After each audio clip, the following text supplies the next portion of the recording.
पहली बार में आ गई थी।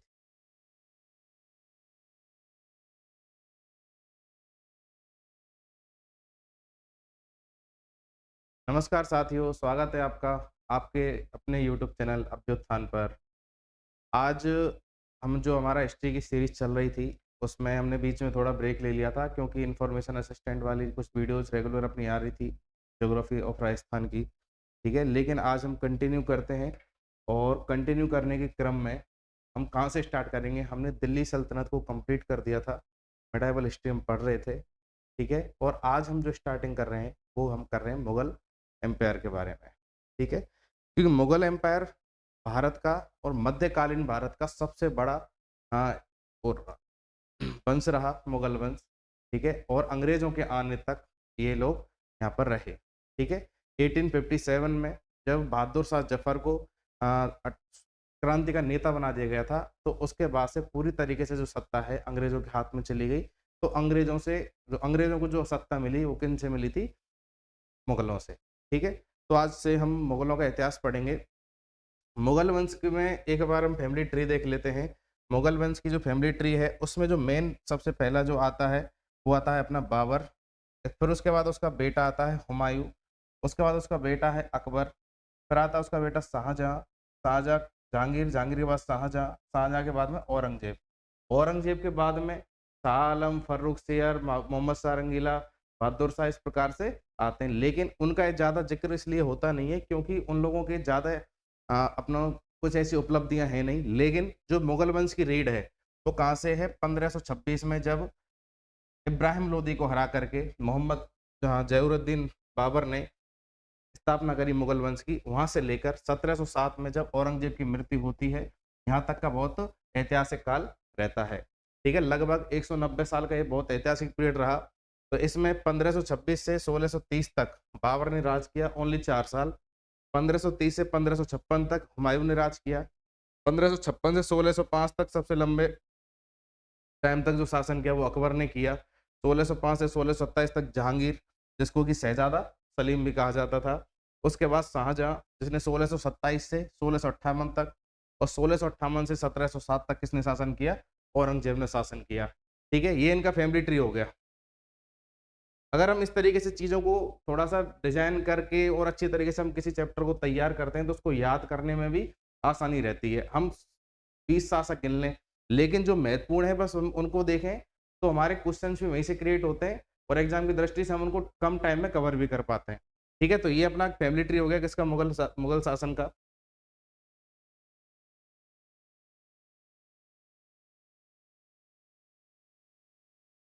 हम बात करते हैं बाबर की। भारत में दिल्ली सल्तनत चल रही थी, लेकिन खिलजियों के बाद में ही खिलजियों के बाद में जब अपने यहाँ पर लोधी जो सैयद वंश रहा, लोधी वंश रहा, ठीक है? और तुगलक भी रहे थे, तुगलकों का भी थोड़ा साम्राज्य ठीक-ठाक रहा, लेकिन उनके बाद से स्थिति थोड़ी ज़्यादा चरमरा गई थी। तो अ, सैयद वंश और लोधी वंश बिल्कुल पूरी तरीके से इनकी जो सल्तनत थी खत्म हो गई थी और बहुत थोड़े से छोटे से एरिया में ये लोग क्या हो गए थे, ये लोग सिमट के रह गए थे, ठीक है? ये लोग सिमट के रह गए थे। तो इस वजह से यहाँ पर जो दिल्ली की गद्दी थी एक तरीके से ऐसे पड़ी हुई थी बिल्कुल खाली पड़ी हुई थी और यहाँ पर कोई अच्छा शासक नहीं बैठ पा रहा था। तो बाहर के जो राजा थे उनकी नज़र यहाँ पर पड़ने लगी। ऐसे में जो बाहरी आक्रमण थे उनका खतरा बढ़ने लगा। तैमूर ने 1398 में यहाँ पर आक्रमण किया था दिल्ली पर, ठीक है? इस टाइम पे तुगलकों का शासन था। उस टाइम पर जब इसने आक्रमण किया, तो इसने पूरी दिल्ली की अर्थव्यवस्था को, पूरी सल्तनत की अर्थव्यवस्था को बिगाड़ के रख दिया था। और ऊपर के जो परगने थे, यानी जो पंजाब वाला सूबा है, उसके अलावा काबुल है, कंधार है, ये पूरा एरिया उसके कब कंट्रोल में आ गया था। उसके बाद जो भी तुगलक रहे, वो किसके मातहत बन के रहे? उसके तैमूर के, ठीक है? उसके बाद जो भी शासक रहे, वो ज़्यादा अपने से थोड़े से क्षेत्र में सिमट करके रहे, ठीक है? तो ऐसे में एक उज़्बेक शासक था। ऐसे में उज़्बेक शासक था यानी कि उज़्बेक कहाँ के होते हैं? उज़्बेक होते हैं अपने उज़्बेकिस्तान के, ठीक है? तो एक उज़्बेक था बाबर।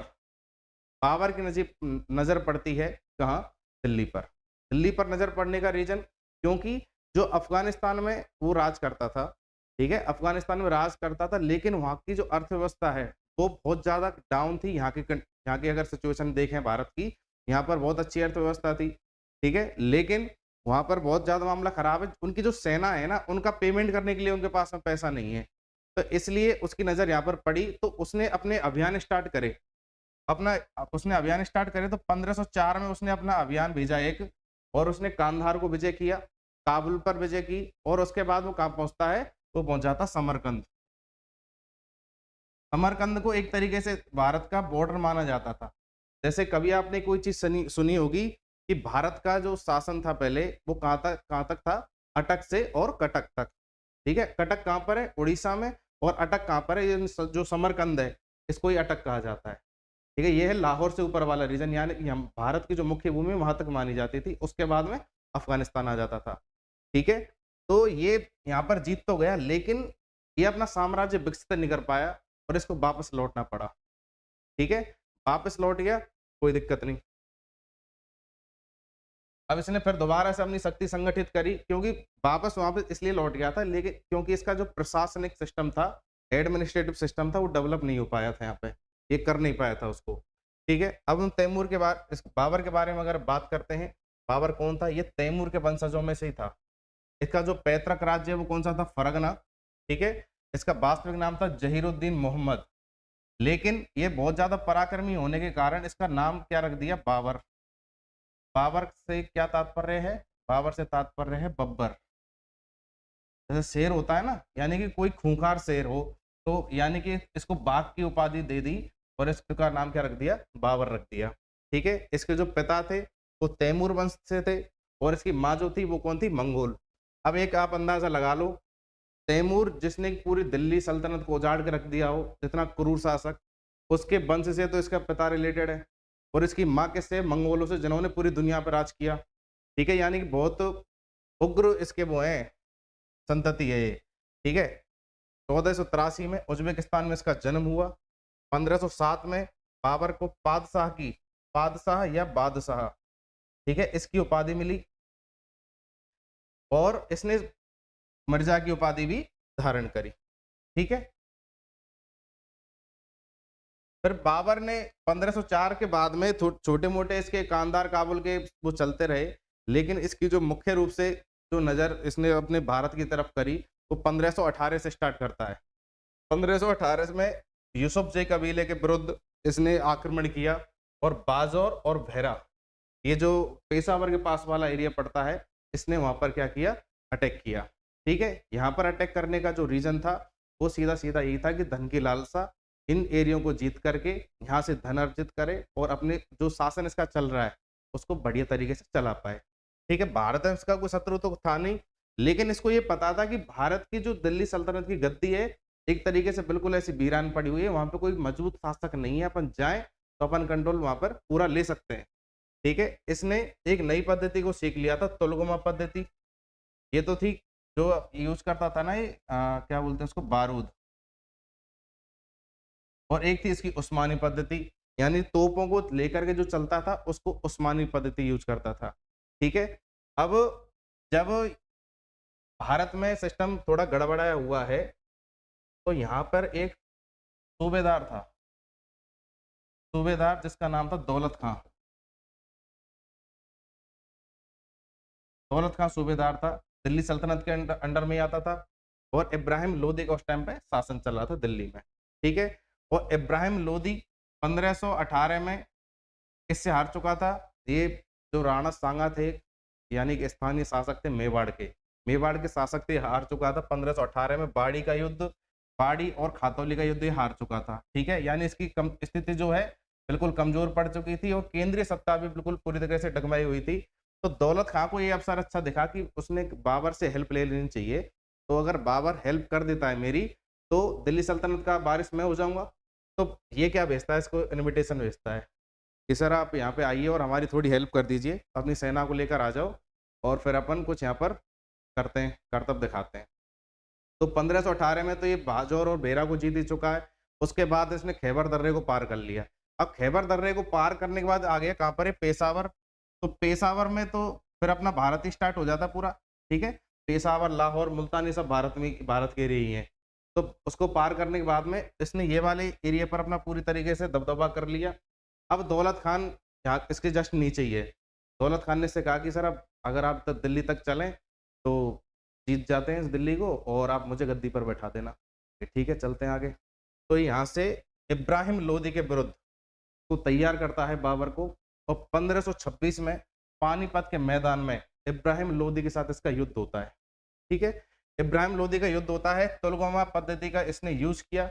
इससे पहले यहाँ पर कर चुका था बाज और बेरा में, लेकिन भारत की मुख्य भूमि पर जो पानीपत का युद्ध है उसमें सबसे पहले इसने लॉन्च किया है अपनी बारूद वाली पद्धति को। ठीक है, उस्मानी पद्धति थी, यानी कि जो पहिए लगे हुए हैं दोनों तरफ, और इस प्रकार से इसमें लगी हुई है तोपें। ठीक है, तो ये तोप लगी हुई है और इसको लेकर के चल रहा है। यानी कुछ तो ऐसी होती है स्टेबल तोप, एक होती है पहिए वाली, यानी उसका डायरेक्शन कभी भी चेंज कर सकते हैं और उसको एक जगह से दूसरी जगह शिफ्ट कर सकते हैं। तो ये इसने उस्मानी पद्धति यूज करी थी। इसके जो तोप खाने का नेतृत्व कर रहे थे उस्ताद अली और मुस्तफा खां थे। अब एक तथ्य और आता है इसमें कि आगरा के पास तक, ग्वालियर तक राणा सांगा का शासन था। अब उसकी नजर भी दिल्ली पर थी, तो उसने भी इनविटेशन भेजा था बाबर के लिए, इब्राहिम लोदी को हराने के लिए। अब आप देख रहे हैं कितनी फूट है कि दो लोग हैं, कौन कौन से, दौलत खां और एक है राणा सांगा। दोनों लोग किससे हेल्प ले रहे हैं? बाबर से। अब बाबर को लग रहा है यार वहां के रहने वाले लोग मुझसे हेल्प ले रहे हैं, यानी उनसे ज्यादा ताकतवर तो मैं हूं। उसने फिर ये युद्ध जीत लिया, इन दोनों की हेल्प तो उसमें लगी। उसने पानीपत का युद्ध जीत लिया और दिल्ली का जो शासन है उसको मिल गया। ठीक है, इब्राहिम लोदी की हार हो गई पानीपत में, और दिल्ली और आगरा इन दोनों पर किसका अधिकार हो गया? बाबर का। ठीक है, बाबर ने जब यहाँ पर जीत गया तो इसने काबुल में क्या किया है? चांदी के सिक्के बंटवाए, क्योंकि इसको काफी ज्यादा धन मिला यहाँ पर। ठीक है, काफी ज्यादा धन मिला, तो इसने अपने जो धन है वो कहां पर बांटा? ले जा करके अफगानिस्तान में बांटा, और इस कारण से इसको कलंदर की उपाधि मिली। वहां पर वहां के लोगों ने इसको एक कलंदर की उपाधि दी उदारता की वजह से। ठीक है, ये हो गया साहब। इसके बाद में आगे चलते हैं हम 1527 में। 1527 में युद्ध होता है किसके साथ? इसका राणा सांगा के साथ में। यानी कहते हैं ना, आदमी अपने पैरों में खुद कुल्हाड़ी मारता है, अपने लिए बबूल खुद आदमी बोएगा तो नुकसान उसे खुद को ही झेलना पड़ेगा। तो वो काम किसने किया? राणा सांगा ने किया था। इसको उम्मीद थी कि मुझे दिल्ली की गद्दी मिल जाएगी, किसकी हेल्प से? बाबर की हेल्प से। लेकिन ये लोग कभी किसी के हुए नहीं। तो खानवा का युद्ध होता है, उससे पहले एक युद्ध होता है बयाना में। बयाना में युद्ध होता है, यानी जो इसकी सेना थी किसकी? बाबर की। बाबर की कुछ सेना यानी एक टुकड़ी बयाना पर अधिकार करने पहुंच जाती है, लेकिन वहां पर इसके लोग भी मौजूद थे किसके? खानवा में, इसमें बयाना में, अपने सांगा के। ठीक है, इन लोगों ने जो राणा सांगा के जो सैनिक हैं उन्होंने इनको इतनी बुरी तरीके से मारा है और इनको भागने का मौका तक नहीं मिला। बहुत बुरी तरीके से इसकी सेना को मारा, बाबर की को। वो लोग पहुंचते हैं बाबर के पास में आगरा कि साहब हमारे साथ ऐसा हुआ और हमें बहुत बुरी तरीके से मारा। यानी कि उनका मोराल पूरी तरीके से डाउन हो गया, उनकी इतनी हिम्मत नहीं थी वो दोबारा से लड़ने पहुंच जाए। इसलिए फिर ये क्या करता है बाबर? बाबर एक, जैसे आपने मूवी देखी होगी पद्मावत, पद्मावत में वो अपनी सेना का मोराल बढ़ाने के लिए खिलजियों का परचम बुलंद हो वगैरह ऐसे डायलॉग देता है। ऐसे ये खड़ा होता है अपनी सेना के बीच में और अपनी सेना को डायलॉगबाजी करना स्टार्ट करता है। तो इसने बोला कि कोई भी शराब नहीं पिएगा। तो एक ने बोला साहब शराब तो आप भी पीते होंगे। ठीक है, तुरंत उसने बोतल फोड़ दी, मैं शराब नहीं पीऊंगा इससे। उसके बाद फिर इसने बोला कि ये जिहाद है। तो जिहाद का नारा सबसे पहले किसने दिया है भारत में आकर के? ये तो पहले भी चुके हैं, लेकिन दोबारा से इसको प्रचलित किसने किया? बाबर ने जिहाद का नारा दे दिया, यानी कि इनको काफिरों को हमें हराना है और हमें अपने धर्म की रक्षा करनी है। ठीक है, तो जिहाद का नारा दे दिया, शराब को पूर्ण रूप से निषेध कर दिया और इसकी सेना में एकदम से जोश आ गया, लड़ने के लिए सेना तैयार हो गई। उधर से राणा सांगा पूरे राजपूतों का संगठन बना करके, और 8-9 उसके साथ में राजा थे बड़े बड़े, अन्य कुछ छोटे सरदार भी थे। ये काफी लोग इकट्ठे होकर ये कहाँ पहुंच जाते हैं? खानवा। ये लोग कहाँ पहुंच जाते हैं? खानवा। ये पड़ता है अपना रूपबास भरतपुर में। ठीक है, रूपबास भरतपुर में ये स्थान पड़ता है, आगरा के ज्यादा दूर नहीं है। तो ये लोग वहां पर पहुंच जाते हैं और वहां इनका एक बहुत भीषण युद्ध होता है राणा सांगा और बाबर के मध्य। और इस युद्ध में इसकी पराजय होती है राणा सांगा की। राणा सांगा की खूब बड़ी सेना होने के बावजूद भी राणा सांगा की वहां पर पराजय हो जाती है। ठीक है, और जो पानीपत की सफल युद्ध पद्धति थी, तुलगमा और उस्मानी जो पद्धति थी, उनको इसने यूज किया और इसको हरा दिया। अब इस युद्ध को जीत करके इसने अपने आप को उपाधि दे ली है गाजी की। गाजी मतलब काफिरों को मारने वाला, काफिरों को मारने वाला। ठीक है, तो ये बन गया कौन? गाजी। अब आप सीधी सी बात देखो, एक जो मध्य भारत का सबसे बड़ा शासक है राणा सांगा, जिसने मालवा, गुजरात आदि राजस्थान पर कब्जा कर रखा है, उसको इसने हरा दिया। ऊपर दिल्ली सल्तनत का जो राजा है उसको भी इसने हरा दिया। अब इसका कोई विरोध तो बचा नहीं। ठीक है, अब दिल्ली और आगरा का जो क्षेत्र है वो पूरी तरीके से स्वतंत्र रूप से इसको मिल चुका है। ठीक है, अब आप देखें, जब ये बाबर यहाँ पर शासन कर रहा है तो इनको इन इलाकों को जीतते हुए तो आया ही है। ठीक है, इधर वाला जो पूरा एरिया था यहाँ तक का, ये लोदियों के कंट्रोल में आता था, तो ये पूरा शासन भी इसके शासन पूरे नियंत्रण में आ गया। ठीक है, अब इसकी एक पुस्तक है बाबरनामा। बाबरनामा इसकी एक पुस्तक है, उसमें इसका पूरा उल्लेख मिलता है। जो भी इसका खानवा का युद्ध हुआ था राणा सांगा के साथ में, इसका पूरा उल्लेख मिलता है। ठीक है, इसके बाद में फिर इसके कुछ और अन्य अभियान होते हैं। अन्य अभियानों में जैसे चंदेरी का युद्ध होता है इसका, 1528 में चंदेरी का युद्ध होता है। और जो मालवा के शासक थे कौन? मेदिनी राय, इन्होंने किसका साथ दिया था? राणा सांगा का साथ दिया था, मेदिनी राय। इसके साथ में युद्ध होता है, बड़ी संख्या में राजपूत यहाँ मारे जाते हैं और यहाँ की जो स्त्रियां हैं वो क्या करती हैं? वो जौहर करती हैं। ठीक है, चंदेरी का युद्ध हुआ, चंदेरी के युद्ध में बाबर की जीत हुई, मेदिनी राय की पराजय हुई, महिलाओं ने जौहर किया। फिर उसका होता है घाघरा का युद्ध। घाघरा स्थान का नाम है, नदी का नाम है। घाघरा नदी के किनारे युद्ध हुआ था।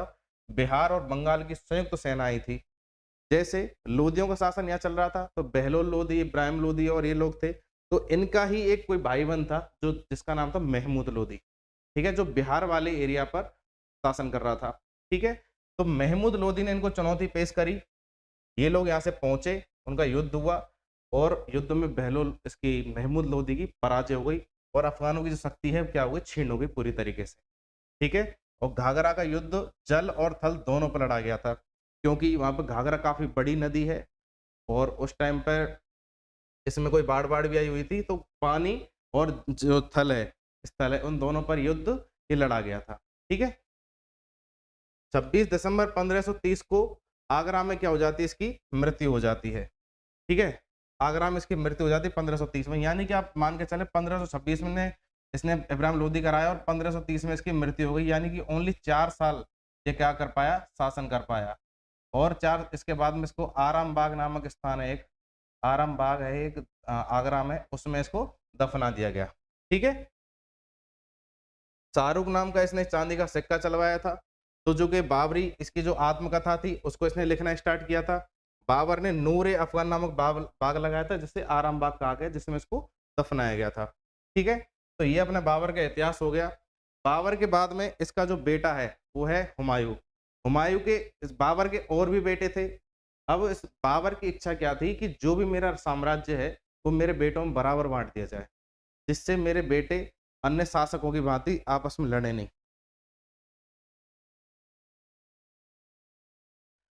मेरे जो बेटे हैं वो कहीं और लड़े नहीं, तो इसके वजह से बेटे हैं कामरान है, हुमायूं है, तो इनको बांट दिया है। तो हुमायूं ने अपना भाई है कामरान, उसको काबुल और कांधार दे दिया है। अस्करी को संभल दे दिया है। हिंदाल को अलवर की जागीर दे दी। अलवर यानी कि जो पहाड़ी इलाका है अपने हिमाचल वाला, उस साइड में अलवर से वो पड़ता था साम्राज्य। ठीक है, 1531 में प्रताप रुद्रदेव पर अपना पहला आक्रमण करता है कौन? हुमायूं। ठीक है, कालिंजर के किले पर आक्रमण किया इसने। 1532 में दोहरा नामक स्थान पर महमूद लोदी की सेना को पराजित किया। महमूद लोदी पहले चंदेरी के युद्ध में हार चुका है बाबर से, परंतु ये दोबारा सेना इकट्ठी करके और कहा जाता है ये आ जाता है इसे लड़ने के लिए हुमायूं से। इनका युद्ध होता है, लेकिन युद्ध में इसकी सेना हार जाती है महमूद लोदी की, और जौनपुर जो है वो किसके अधिकार में आ गया? जौनपुर आ गया हुमायूं के अधिकार में। ठीक है, फिर एक चुनार अभियान होता है। इस बाबर के टाइम पे एक इनका वो रहा था, इनके यहाँ पर काम करता था, उसका नाम था शेर खां। शेर खां जो आगे चलकर शेर शाह सूरी के नाम से आएगा। शेर शाह सूरी के नाम से आएगा, जो कि सूरवंश का संस्थापक था। ठीक है, जो कि सासाराम बिहार वाले एरिया पर क्या करता था? शासन ठीक है। तो चुनार में अभियान किया, तो चुनार अभियान में जो चुनार का किला था, चुनार के किले को 4 महीने तक घेरा डाल के रखा किसने? हुमायूं ने। उसके बाद में इनकी क्या हो जाती है? इनकी संधि हो जाती है, इनका समझौता हो जाता है।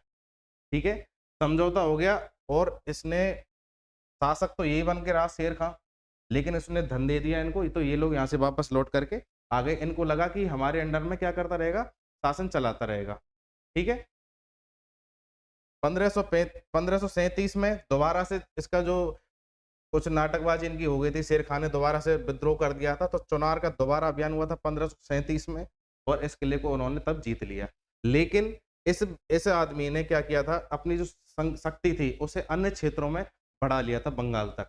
ठीक है। तो आगे चल करके यही व्यक्ति क्या करेगा? इसको हरा देगा चौसा के युद्ध में, और पूरे जो दिल्ली सल्तनत है, यानी दिल्ली गद्दी पर कौन बैठ जाएगा? शेर शाह सूरी बैठ जाएगा। ठीक है।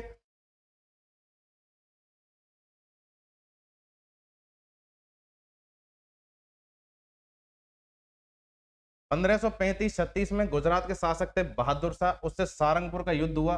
हुमायूं ने मांडू और चंपानेर की विजय करी। ठीक है। तो ये मालवा और गुजरात, यानी मालवा मध्य रीजन जो विंध्याचल वाला भाग है, और गुजरात जो पश्चिमी दक्षिण वाला जो भाग है, यानी ये उसके कंट्रोल में आ गए।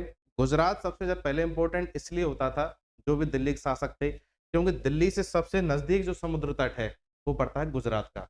तो वहां से ये लोग क्या करते थे? अन्य देशों के साथ में जो समुद्री सीमा के साथ में लगे हुए हैं, उनसे समुद्री व्यापार ये करते थे। ठीक है। तो इसलिए उन्होंने मालवा गुजरात को भी जीत लिया, उधर ही बंगाल तक ये लोग पहुंच चुके हैं। बंगाल अभियान से लौट रहे थे, तो हुमायूं और शेर खां के बीच में एक युद्ध होता है, वो होता है चौसा में। ठीक है। बक्सर बिहार में है, तो बक्सर के पास में एक युद्ध होता है, कौन सा? चौसा का युद्ध। चौसा का युद्ध होता है 1544 में हुआ था एक, दूसरा है 1539 में हुआ था चौसा का युद्ध। इसमें क्या होता है? इसमें हुमायूं हार जाता है। इसमें हारने का जो रीजन था, हारने का मुख्य जो रीजन क्या था, कि वहाँ बारिश काफी ज्यादा होती है, जैसे जून का महीना है, तो जून का महीना जब होता है तो बिहार में जो भी नदियां हैं वो अपने स्थान परिवर्तन के लिए बहुत ज्यादा कुख्यात हैं। तो उन नदियों में बहुत ज्यादा पानी आता है, तो इनके जो खेमे थे, इनके जो टेंट वगैरह लगे हुए थे, जहाँ इनकी सेना ठहरी हुई थी, उस जगह पर क्या हो जाता है? उस जगह पर पानी भर जाता है और ये लोग मतलब ढंग से युद्ध लड़ नहीं पाते हैं, उस युद्ध में हार जाते हैं। हुमायूं यहाँ से बच निकलता है एक भिस्ती की सहायता से। एक भिस्ती था, यानी लोअर कास्ट का व्यक्ति था, उसकी सहायता से ये वहां से निकल जाता है। ठीक है। जो चमड़े का काम करते हैं ये लोग भिस्ती, तो चमड़े का काम करने वाला एक भिस्ती था, उसकी सहायता से वहां से निकल जाता है नाव में बैठ करके, और भिस्ती को क्या करता है? एक दिन के लिए राजा बना देता है। एक दिन का, जैसे सीएम था ना, क्या नाम है उसका, अनिल कपूर नायक मूवी में, तो उसी प्रकार से एक दिन का राजा बनाया भिस्ती को, और उसने चमड़े के सिक्के जारी किए। ठीक है। इसकी पत्नी थी गुलबदन बेगम, जो इसको यहाँ से लेकर कहाँ चली गई? उधर ईरान की तरफ लेकर के चली गई कि आप यहाँ से चलो, नहीं तो ये लोग तुम्हें मार डालेंगे। ठीक है।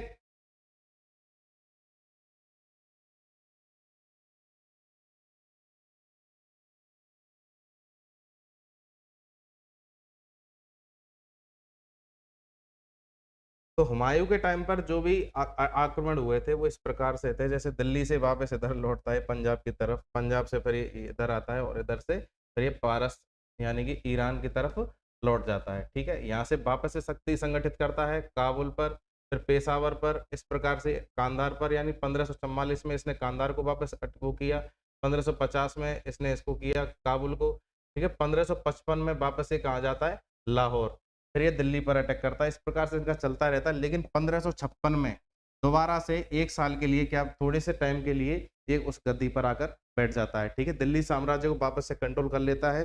शेर शाह सूरी की मृत्यु हो चुकी है, उसके जो उत्तराधिकारी हैं वो उतने ढंग से शासन को नहीं चला पाए। ठीक है। और सबसे बड़ा जो इसका एक रीजन था, हुमायूं को जो पराजय इसको मिली, वो ये था इसके भाइयों का इसको ढंग से साथ मिल नहीं पाया। इसने भाइयों को साम्राज्य तो इस प्रकार से बांट दिए थे। ठीक है। यानी बीच का तो इसने खुद ने रख लिया, इधर का भाई कामरान को दे दिया, ऊपर का एक अस्करी को दे दिया, इस प्रकार से इसने शासन बांटा था। लेकिन इसको उनसे क्या नहीं मिल पाई? सहायता नहीं मिल पाई टाइम पर। ठीक है। और इसका शासन जो है उसके हाथ से चला गया।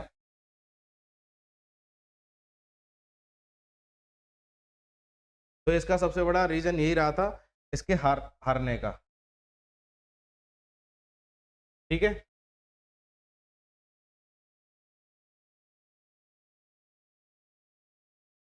आगरा और दिल्ली पर शेर शाह का शासन होने की वजह से ये कहाँ लौट जाता है, अपने सिंध होते हुए ईरान लौट जाता है। मैंने अभी आपको मैप के माध्यम से दिखाया।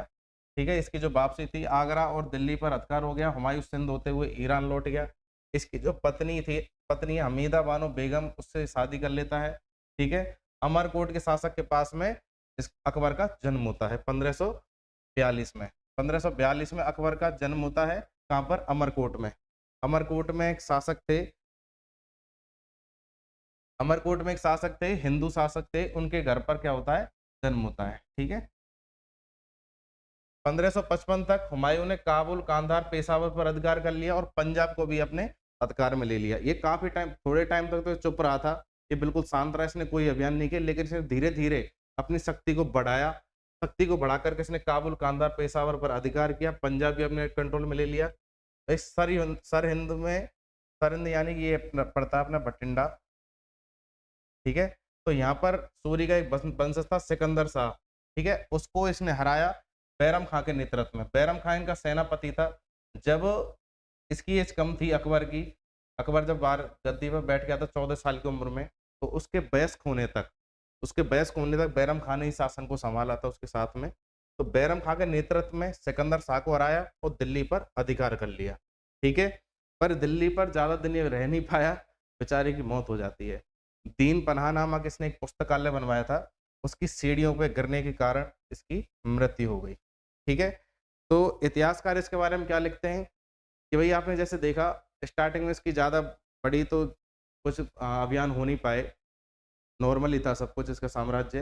ये बीच में हार जाता है, थोड़े दिन का इसका शासन रहा, 8-9 साल का, वापस लौट गया था, फिर इसने वापस अटैक करें, लेकिन जब ये गद्दी पर दोबारा से आकर के बैठा है तो इसकी मृत्यु हो गई। तो एक इतिहासकार है लेनपुल, लेनपुल इसके बारे में क्या कहते हैं, हुमायूं जीवन भर लड़खड़ाता रहा और लड़खड़ाते हुए ही मर गया। ठीक है, बिल्कुल इस पे सटीक बैठने वाली बात कही कि मतलब कभी ढंग से इसका शासन चल ही नहीं पाया, लड़खड़ाते हुए ही ये चला गया इस दुनिया से।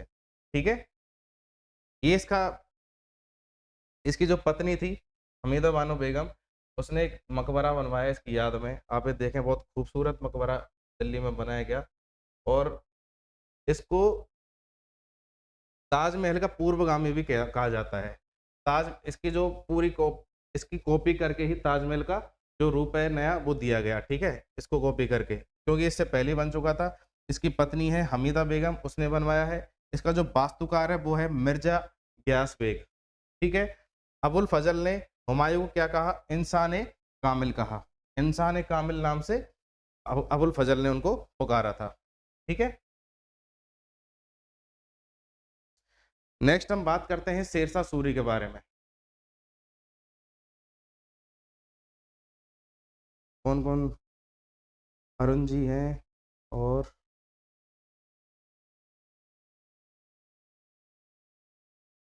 अरुण जी कैसी लग रही क्लास?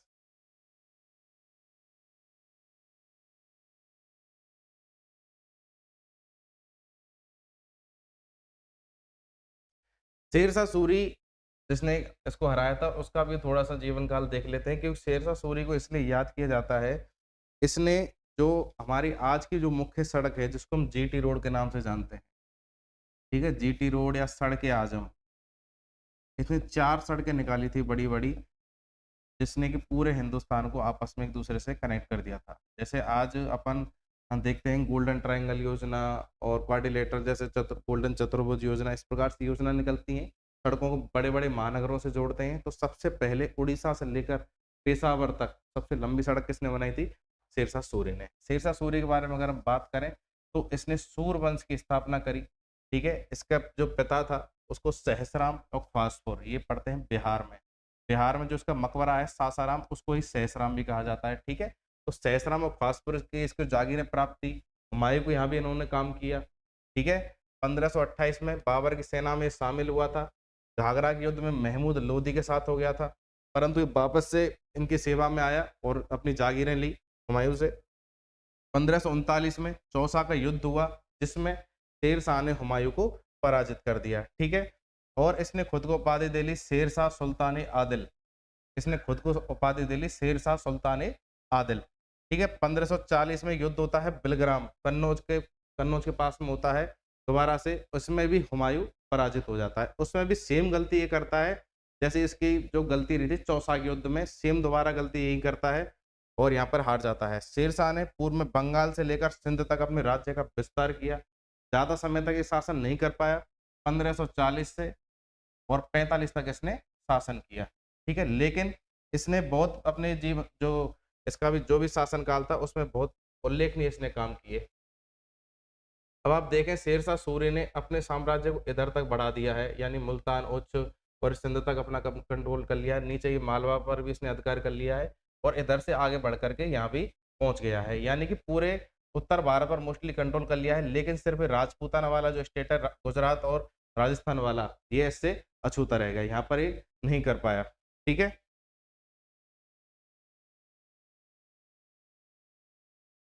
इसके कुछ अभियान होते हैं शेरशाह के, इसमें एक प्रमुख आता है बंगाल अभियान। बंगाल अभियान 1541 में किया था इसने, खिज्जर खां का विद्रोह का दमन किया था। इसका एक सूबेदार था खिज्जर खां, उसने विद्रोह कर दिया था। ठीक है, और इस विद्रोह को दबाने के लिए 1541 में इसने अटैक किया और बंगाल को 16 सरकारों में विभक्त कर दिया। जैसे परगने होते हैं या फिर जिले होते हैं, तो सबसे पहले बंगाल को विभाजित किसने किया है, उनको बोला इसने सरकार। ठीक है, उन परगनों को सरकार बोला और अमीर बंगाल नामक प्रशासनिक अधिकारी नियुक्त करे।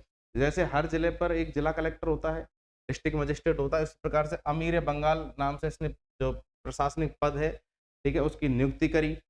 1542 में इसने मालवा पर अधिकार किया। 1543 में रायसीन पर आक्रमण किया और एक राजपूत शासक थे पूरनमल। ठीक है, पूरनमल को इसने मार डाला और लेकिन इसने अपने जीवन का सबसे जो गलत काम किया था वो क्या किया था इसने, उसके स्त्रियां थी, राजपूत स्त्रियां थी, उन पर अटैक कर दिया इसकी सेना ने। तो उन्होंने क्या किया, अपना जौहर कर लिया, अपने आप को आग में झोंक दिया। ठीक है, अपने शत्रुओं से बचने के लिए। तो ये शेरशाह के चरित्र पर कलंक माना जाता है क्योंकि इसने काफी उल्लेखनीय काम किए, परंतु ये इसके जीवन का सबसे बड़ा कलंक माना जाता है। ठीक है, अगर नरेंद्र जी जुड़े हुए हैं तो मैं भी एक क्वेश्चन पूछता हूँ। ये जो 1544 का मारवाड़ अभियान है, ठीक है, तो इसमें इसके सामने कौन कौन लड़े थे? 1544 में राजस्थान पहुंचता है। अब इसको लगा कि भाई राजस्थान में जो मेवाड़, मारवाड़ और गुजरात वाला जो एरिया है, बस मुझसे यही बच रहे हैं। तो ये पहुंच जाता है कहाँ? ये पहुंच जाता है मारवाड़। ठीक है, मारवाड़ का जो शासक है मालदेव, मालदेव इससे लड़ने के लिए तैयार हो जाता है। वो अपनी सेना लेकर के कहाँ जाता है? ये आते हैं गिरिसोमेल। गिरिसोमेल का मतलब, गिरी मतलब होता है पहाड़ी, पहाड़ी, और सुमेल का मतलब यानी कि जैसे ये एक पहाड़ी है और इधर से एक दूसरी पहाड़ी है, इनका दोनों का जो मिलान हो रहा है उसको बोल दिया सुमेल। ठीक है, तो गिरी सुमेल का युद्ध होता है पाली जिले में, जोधपुर के पास में। वहां पर कौन आ जाता है? राणा मालदेव आ जाता है, मारवाड़ का जो शासक है। ठीक है, और मालदेव के जो सेनापति हैं वो कौन है? जैता और कूपा। लेकिन यहाँ पर एक कंफ्यूजन हो जाता है, मालदेव को कुछ लोग क्या गलत इन्फॉर्मेशन दे देते हैं जैता और कूपा के बारे में, तो ये अपनी सेना को लौट जाता है। लेकिन ये लोग मात्र 10,000 की सेना के साथ में टेके रहते हैं और इसका जो अपनी वीरता से इसका सामना करते हैं। गिरिसोमेल का युद्ध लड़ा जाता है शेरशाह और इनके बीच में। ठीक है, युद्ध को तो जीत गया शेरशाह, परंतु उसने जाते जाते एक बात बोली, वो बात बड़ी महत्वपूर्ण है। उस बात को आप याद रखें, कभी क्वेश्चन भी आ सकता है। राजस्थान के एग्जाम्स में काफी बार आया है कि एक मुट्ठी बाजरे के लिए आज मैं हिंदुस्तान की बादशाहत खो देता। ऐसा इसने क्यों बोला? कि भाई मारवाड़ वाला क्षेत्र है, ठीक है, वहां पर पैदा होता क्या है? बाजरा। ठीक है, और गर्मी काफी पड़ती है, पानी की बहुत कमी है, तो सिर्फ यानी थोड़ा उससे कितना सा रेवेन्यू आता होगा मारवाड़ से, लेकिन बस एक थी कि जिद हो गई, इनको लड़ना है, जीतना है। इसने जीत तो लिया, लेकिन इसको जब ये लड़े थे जैता और खूंपा बहुत बहादुरी से, तो इसको एक बार को पैर उखाड़ दिए थे और मुश्किल से ही युद्ध को जीत पाया था। तो इसलिए इसने ये बात बोली कि एक मुट्ठी बाजरे के लिए मैं आज अपनी बादशाहत खो देता। तो अगर ये हार जाता तो दिल्ली पर किसका शासन हो जाता? मालदेव का। ठीक है, तो ये थी शेरशाह सूरी की स्टोरी। इसका जो मकबरा है ये पानी के बीच में बनाया गया है सासाराम में। ठीक है, सासाराम बिहार में स्थित है। सासाराम में इसका एक बहुत खूबसूरत मकबरा बनाया गया है। ठीक है, और हुमायूं का जो दीन पनाह जो पुस्तकालय था उसको तोड़वा दिया इसने, और दिल्ली के पुराने किले का इसने निर्माण करवाया। पुराने किले में किला एक कोहना नामक मस्जिद का इसने निर्माण करवाया। ठीक है, किला एक कोहना नामक मस्जिद का इसने निर्माण करवाया शेरशाह सूरी ने। ठीक है, ये किला बनवाया इसने पश्चिमी सीमा पर। अब पश्चिमी सीमा पर किला बनवाने का सबसे बड़ा जो रीजन है वो मैं आपको बताता हूँ। जैसे ये हमारा भारत है, भारत की एक जैसे बाउंड्री होती है साइड से, ठीक है, इस प्रकार से जैसे भारत है, ठीक है, तो इधर से मोस्टली अटैक होते हैं, नीचे तो इधर वो आ जाता है समुद्र। ठीक है, तो ये सिंध वाले रीजन से और अफगानिस्तान से जो ऊपर लगा हुआ वाला भाग है, यहाँ से मोस्टली अटैक हो रहे हैं। तो इन अटैक, एक चीज जो भी कोई शासन यहाँ पर दिल्ली पर कर रहा था, सबसे जो कमजोर कड़ी थी वो ये वाला एरिया था कि इस एरिया पर जो भी आदमी को कंट्रोल कर लेगा तो वो यहाँ तक पहुंच जाएगा। ठीक है, अगर यहाँ पर पकड़ आपकी ढीली है, यहाँ पर आपका कोई सही सूबेदार नहीं है, तो कोई भी आदमी इधर से अटैक करके आपके साम्राज्य में आ सकता है।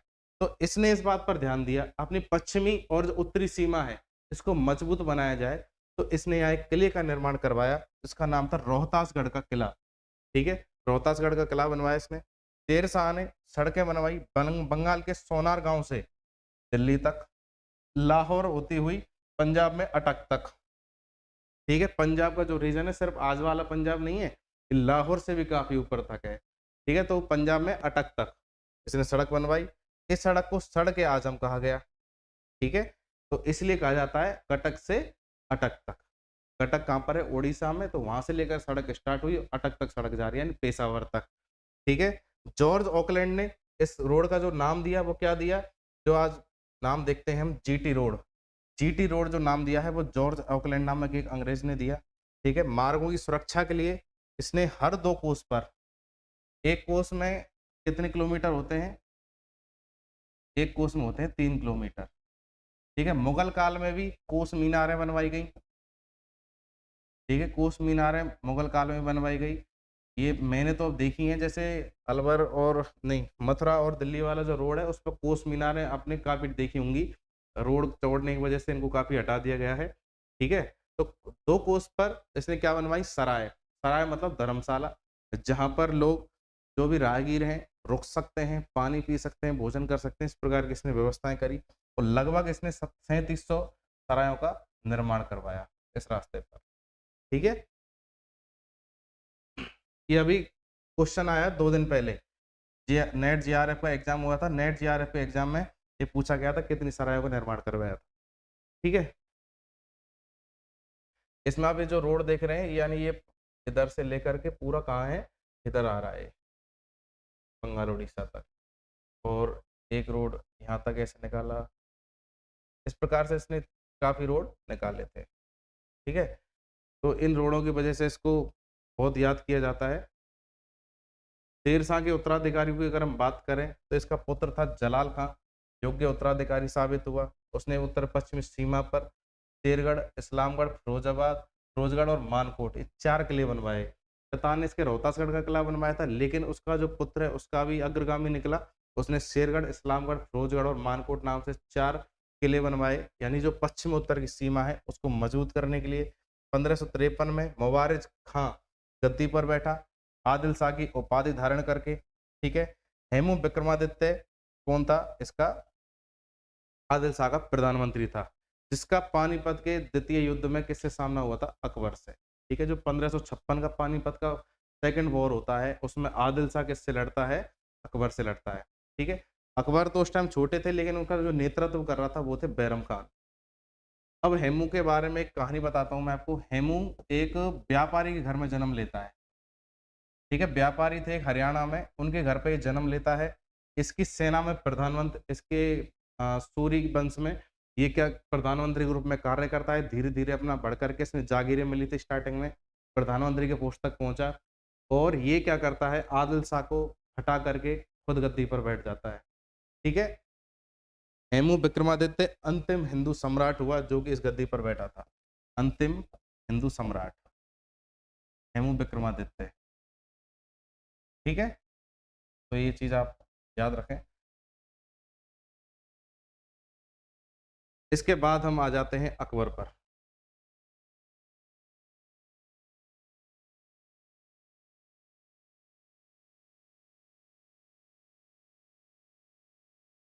अकबर का जन्म जैसे मैंने बताया था आपको, अमरकोट पड़ता है अपने जैसलमेर से ऊपर, जो पड़ता है सिंध में, ठीक है? सिंध में राणा बीरसाल थे। राणा बीरसाल एक हिंदू राजा थे, अमरकोट के शासक। उनके घर पर 15 अक्टूबर 1542 को हुआ था। अमरकोट जिले में, सिंध का थार जिला है, सिंध प्रांत थार जिला, ठीक है? यानी कि आज के टाइम पर। इनकी जो माँ थी उनका नाम था हमीदा बानो बेगम। इनका मरियम मरियम मकानी भी इसको कहा जाता है। हुमायूं की मृत्यु हो गई थी कलानौर पंजाब में। संरक्षक थे इसके बैरम खान। उन्होंने इनको सिंहासन पर बैठाया। 1556 में उनकी मृत्यु हुई है किसकी? हुमायूं की। 14 वर्ष की आयु है अकबर की। 14 वर्ष की आयु में एक ईंटों का सिंहासन बना करके, भाई इनके पास वास्तविक सिंहासन तो है नहीं, राजा नहीं है दिल्ली के, ठीक है? तो इन्होंने क्या किया, जो कलानौर स्थान है वहां पर पंजाब के संरक्षक के सूबेदार हैं बैरम खान, उन्होंने जो ईंटों का एक सिंहासन बना करके उस पर इसका राज्य से कर दिया है, ठीक है? हुमायूं के मृत्यु के बाद में दिल्ली और आगरा पर हेमू विक्रमादित्य ने अधिकार कर लिया था। जैसा मैंने आपको बताया था, अंतिम जो हिंदू सम्राट था वो कौन था? हेमू विक्रमादित्य। उसने आक्रमण कर लिया था, तो फिर ये उसका दमन करता है, ठीक है? मुगल व हेमू के नेतृत्व में वो, मुगल और हेमू के मध्य में, अब हेमू के पास जो सेना है वो कौन सी है? वो अफगान सेना ही तो है, क्योंकि बिहार बंगाल में जो सेना थी किसकी? शेरशाह सूरी की, जो महमूद लोदी से छीनी गई थी, ठीक है? वो वाली सेना है। उस सेना के मध्य में पानीपत का मैदान है। 5 नवंबर 1556 को एक युद्ध होता है जिसको कहते हैं पानीपत का दूसरा युद्ध, ठीक है? इस युद्ध में हेमू जीत के करीब था, परंतु एक तीर उड़ता हुआ आता है और वो हेमू की आंख में लग जाता है, और सीधा क्या हो जाता है? वक्त बदल जाते हैं, जज्बात बदल जाते हैं। हेमू की आंख में तीर लगा, घायल हो गया। अब जो उसकी सेना है कोई नेतृत्वहीन हो गई। आप एक चीज कभी भी कॉमन देखना किसी भी युद्ध में, चाहे कोई राणा प्रताप का युद्ध हो, चाहे सांगा का युद्ध हो, चाहे कोई किसी का युद्ध हो, जब तक राजा क्या हमेशा ऊंची जगह पर रहता था, ठीक है? ऊंचे स्थान पर लड़ना या फिर हाथी के ऊपर बैठ करके लड़ना। बाकी अन्य सेना किससे लड़ रही है? पैदल है या घोड़ों पर है। हाथी पर क्यों बैठा राजा?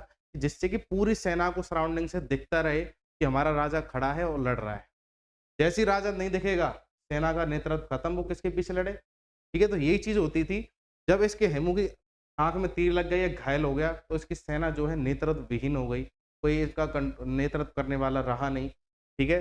तो हेमू को इसने बंदी बना लिया बैरम खान ने, और उसको पेश किया अकबर के सामने। इसमें आपको मैं कोट करता हूँ एक छोटा सा सीन। मैं क्या थोड़ा फिल्मों में ज़्यादा रुचि रखता हूँ, तो हर चीज़ में एक सीन ले आता हूँ। तो एक मूवी है जोधा अकबर, ऋतिक रोशन और ऐश्वर्या राय की। तो उसमें एक बच्चा है अकबर, उसके सामने पेश किया जाता है एक बंदी को, एक राजा को। तो ये वही हेमू है, और उसके मना करते हुए भी, अकबर के मना करते हुए भी, बैरम खान उसकी तलवार से उसको कलम कर देता है। बैरम खान ने अकबर को 1556 से 60 ईस्वी तक क्या दिया? संरक्षण दिया, ठीक है? 1560 तक संरक्षण दिया, लेकिन अब अकबर को क्या लगने लग गया कि हर चीज में अपनी-अपनी चला रहा है, मेरी किसी चीज में मान नहीं रहा है। बैरम का पूरा जो शासन है उसको अपने कंट्रोल में रखता था, ठीक है? वैसे तो ईमानदार था, इसको खाने खाना की उपाधि भी दे रखी थी।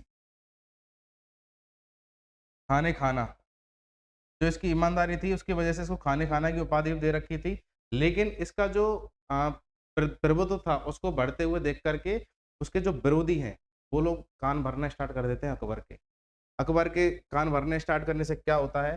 अकबर इसको भेजता है कि भाई एक काम करो, कान बाबा आप घूम कर के आओ। उनके कहाँ जाऊँ? कि आप चले जाओ मक्का। मक्का मदीना भेज देता है इसको 1561 में हज की यात्रा करने के लिए अकबर, और रास्ते में मुबारक खां द्वारा उसकी क्या कर दी जाती है? हत्या कर दी जाती है, ठीक है? तो खाने खाना जी पधार गए। उसके बाद में उसकी जो विधवा है सलीमा बेगम, ठीक है? सलीमा बेगम है, उनसे शादी कर लेता है, उसका एक पुत्र होता है अब्दुल रहीम। अब्दुल रहीम खाने खाना पूरा नाम होता है, जबकि उसका नाम ओनली था अब्दुल रहीम। रहीम इसके नवरत्नों में भी शामिल था, ठीक है? तो अब्दुल रहीम को खाने खाने की उपाधि दे देता है। लेकिन अभी भी इसका स्वतंत्र शासन नहीं है। स्वतंत्र शासन नहीं है, क्यों? क्योंकि 1560 तक तो बैरम खां के संरक्षण में। इसके बाद में क्या होता है, इनके यहाँ पर एक एक इनकी बुआ थी या मौसी थी, अब मैं कन्फर्म नहीं हूँ, माहम अनगा, ठीक है? माहम अनगा यहाँ पर रहती थी एक, तो उन्होंने पूरी तरीके से इनको अपने कंट्रोल में रखा। तो ये जो टाइम था उसको क्या बोला जाता है? पेटीकोट शासन। पेटीकोट शासन बोला जाता है उस टाइम को, जो कि था लगभग 3 या 4 साल का, 1960 वो 1560 से और 64 तक का, ठीक है? तो यानी कि 8 साल तक पूरी तरह से स्वतंत्र शासन नहीं कर पा रहे थे, कौन? अकबर, ठीक है? तो पेटीकोट शासन या पर्दा शासन रहा 1560 से और 64 तक महामनगा और आदम खां के नेतृत्व में, ठीक है? अब इनके बाद में जब पूरी तरह से स्वतंत्र हो जाता है, वैसे तो इस टाइम पे भी लड़ने के लिए तो स्वतंत्र है। अब ये अपने अभियान स्टार्ट कर देता है 1561 में ही, ठीक है? जब खान बाबा चले गए उसके बाद में स्टार्ट कर देता है, मालवा पर ये अटैक करता है। मालवा के शासक हैं बाज बहादुर। बाज बहादुर पर ये अटैक करता है और उसकी पत्नी को क्या लगता है कि अब जो मुगलों की सेना है, वो इन महिलाओं को लूट लेगी, ठीक है? तो ये उसके डर से रूपमती है उसकी पत्नी, ये जहर खा लेती है, ठीक है? पहले तो बाज बहादुर इधर-उधर घूमता रहा, भाग गया वहाँ से, लेकिन लास्ट में आकर के उसने अकबर के पैर पकड़े, ठीक है? और अकबर ने उसको 2000 का मनसब प्रदान कर दिया। इसके बाद में जब ये उधर से लौट रहा है तो अकबर ने राजपूत राजाओं के साथ में एक सोचता है कि यार राजस्थान इतना बड़ा रीजन है, ये लोग किसी से हारते मतलब पीछे तो हटते नहीं किसी बात पे, तो इनसे कुछ ना कुछ ऐसे संबंध स्थापित करे जाएँ जिससे कि ये लोग हमें ज़्यादा परेशान ना करें। तो आमेर के एक राजा थे भारमल या बिहारी मल, ठीक है? बिहारी मल नाम भी इनका किसी बुक में मिल सकता है आपको। तो राजा थे यहाँ के बिहारी मल, उनकी बेटी थी हरखाबाई या हरखू, ठीक है? हरखाबाई जिसको कि जोधाबाई के नाम से भी काफ़ी लोग जानते हैं, ठीक है? तो इससे इनकी शादी होती है। भारमल ने अपने पुत्र को परमानेंट भेज दिया भगवान दास को कि आप अपनी जाइए बहन के साथ में, और भगवान दास को मुगल सेवा में भेज दिया जाता है। इनको उच्च मनसब प्राप्त होते हैं, अनेक अभियानों का नेतृत्व भगवान दास करते हैं, ठीक है?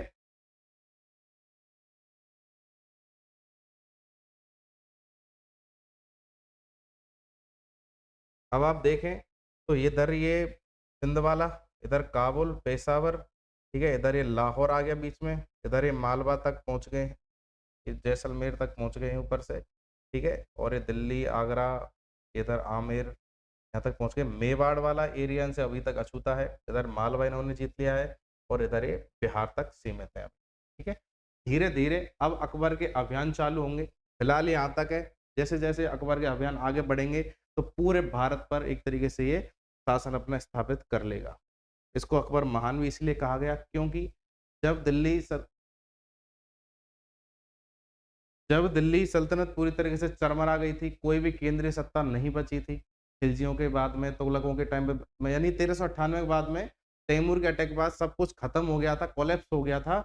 तो इसको श्रेय जाता है अकबर को। अकबर ने जो पद्धतियाँ तब स्टार्ट करी, जो मनसब प्रदान करे, जो जिले परगना सिस्टम स्टार्ट किया, जो भी टैक्सेशन सिस्टम स्टार्ट किया, दहसाला पद्धति, वो सब कुछ आज भी प्रासंगिक है और उसके आधार पे भारत का शासन आज भी चल रहा है, ठीक है?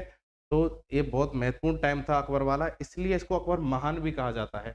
अकबर महान इसलिए नहीं कहा जाता कि ये बड़ा शासक था, इसके जो टाइम पर चीज़ें चली वो आज तक भी चल रही हैं, ठीक है?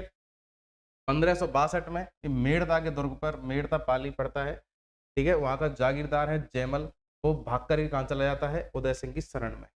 जब वहाँ पर अटैक होता तो जयमल और पत्ता 2 सेनापति लड़ते हैं उदय सिंह के किले पर, ठीक है? मेवाड़ अभियान होता है 1567 में। अकबर ने मेवाड़ की राजधानी है चित्तौड़, उस पर अभियान किया। 1568 में चित्तौड़ पर अधिकार कर लिया। उदय सिंह वहाँ किले को छोड़ कर के चला जाता है। उदयपुर जाकर एक नगर की स्थापना कर देता है, लेकिन क्या कहा जाता है, उदयपुर को भगोड़ा कह दिया जाता है इनके द्वारा।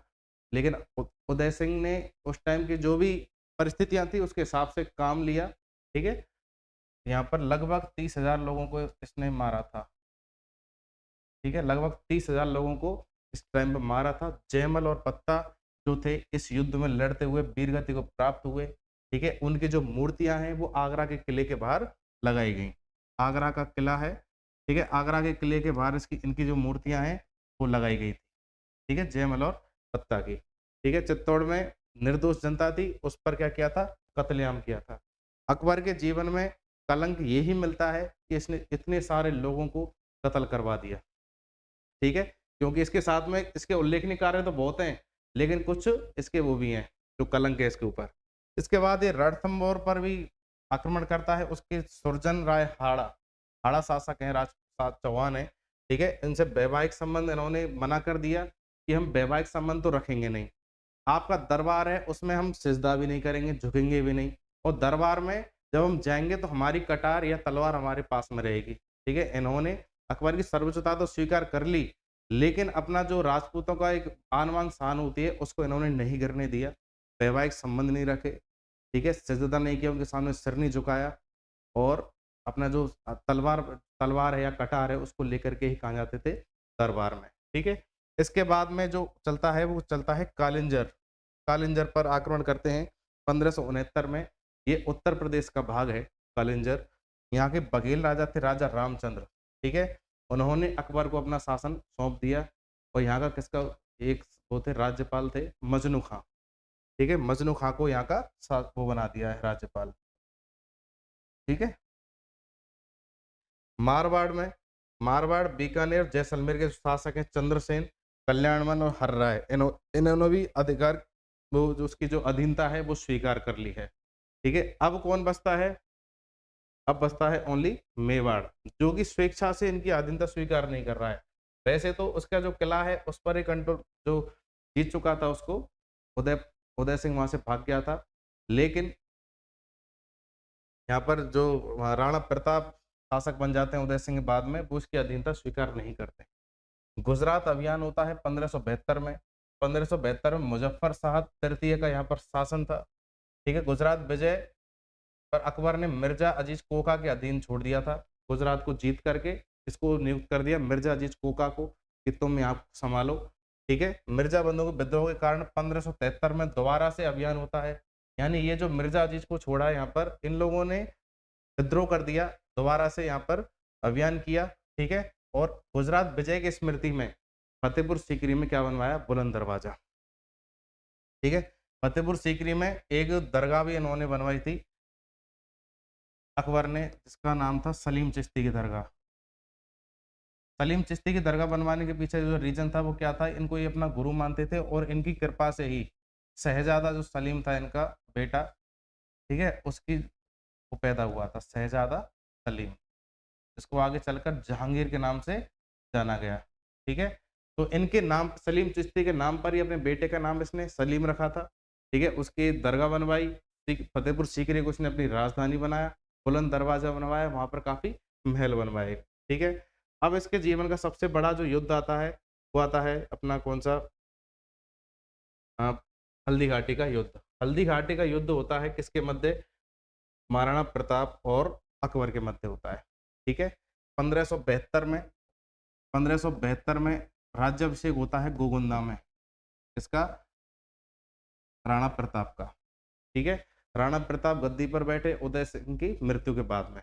1576 में ये युद्ध होता है हल्दी घाटी का। इससे पहले ये 4 अभियान भेज चुका था। इसने भगवान दास भी भेजा था, ठीक है? ऐसे करके इसने टोटल 4 अभियान, हकीम शाह सूर भी भेजे थे, मान सिंह भी भेजे, आसफ खां भी भेजे। इसने टोटल 4 अपने अभियान भेजे कि इसको समझाओ कि ये हमारी अधीनता स्वीकार कर ले, वरना मारा जाएगा। इसने बोल दिया कि ऐसे राजा बहुत आए, बहुत गए, अपन किसी से नहीं डरते हैं, जब भी मन करे तब आ जाए। ये बहुत हठधर्मी राजा हुआ था महाराणा प्रताप, जिसको आज भी वीरता की मिसाल के रूप में माना जाता है। जैसे शिवाजी हुए, महाराणा प्रताप हुए, इन्होंने अधीनता स्वीकार नहीं करी। 1576 में अकबर और प्रताप के मध्य एक स्थान पड़ता है हल्दी घाटी। एक घाटी है जिसका हल्दी जैसा कलर है, थोड़ा पीला। तो वहां पर एक मैदान है, वहां युद्ध होता है अरावली की पहाड़ियों में, ठीक है? इस युद्ध में जो मुगल सेना का नेतृत्व कर रहे हैं, वो कर रहे हैं आसफ खां और मान सिंह। मान सिंह कहाँ से रिलेटेड हैं? ये हैं जयपुर राजघराने से, जो जिसको आमिर भी कहा जाता है, ठीक है? आमिर राजघराने से मान सिंह।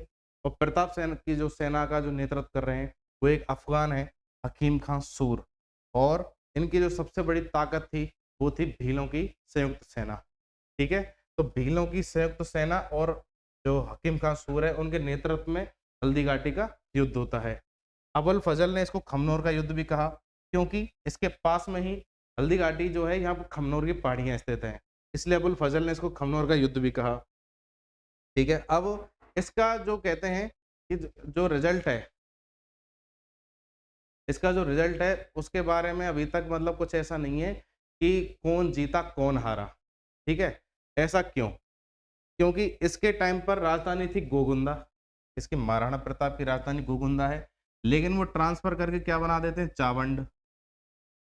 ठीक है, अब इनका जो रेशो था इनकी सेनाओं का वो बताते हैं, जैसे 20,000 तो इनकी सेना है और 80,000 की सेना मुगलों की है।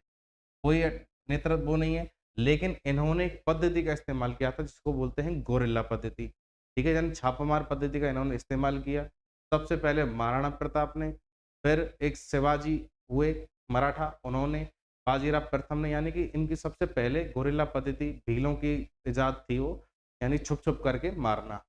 ठीक है, ऐसी जगहों पर बैठ जाना जहाँ से सेना को घेर के मार सकें। रक्त तलाई एक, यानी खून से पूरी एरिया भर गया था, पूरे एक तालाब सा था, तो उसको रक्त तलाई नाम से प्रसिद्ध भी हुआ। बहुत भीषण युद्ध था, ठीक है, 20,000 और 80,000 के बीच में। अब जो इसके बीच में जो विवाद है वो क्या है, जो भी इतिहासकार हैं उनके मध्य, वो ये है,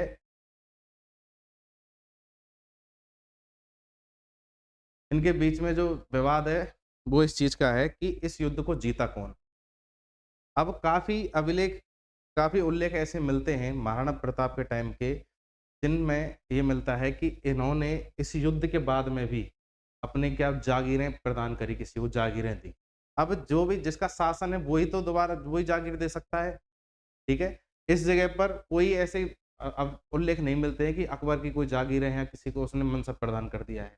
यानी कि ये इस युद्ध में एक तरीके से किसी की भी हार-जीत नहीं हुई। जो एरिया इसके पास में था, वो महाराणा प्रताप के पास में बना रहा, परंतु प्रत्यक्ष रूप से शासन नहीं कर पाए, उन्होंने छुप-छुप कर ही शासन किया। ये बुलंद दरवाज़ा है फतेहपुर सीकरी का, जो कि गुजरात विजय के उपलक्ष्य में बनवाया गया था। ठीक है?